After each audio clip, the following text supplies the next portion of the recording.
Un homme est gouverné par le péché durant sa vie, mais il est condamné par sa conscience pour les péchés qu'il commet.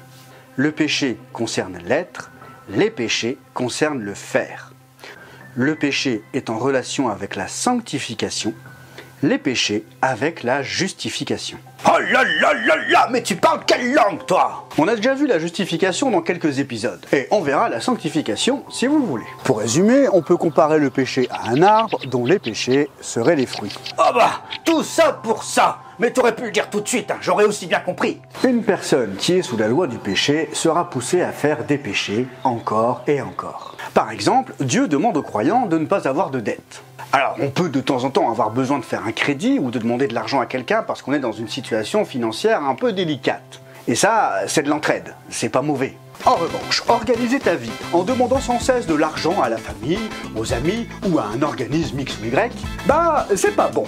Parce que la situation n'est pas ponctuelle, c'est ton principe de vie, vivre à crédit. Et du coup, tu n'es plus libre puisque tu dois de l'argent à tout le monde. Vis-à-vis de l'argent, on peut dire que cette personne est prédisposée à emprunter.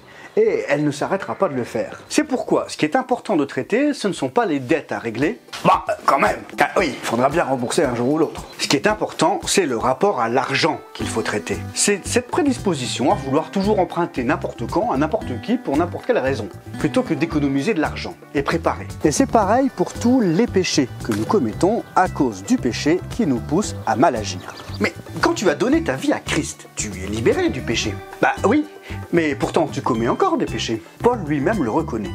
Et l'apôtre Jean nous dira dans 1 Jean 1:8, « Si nous disons que nous n'avons pas de péché, nous nous trompons nous-mêmes.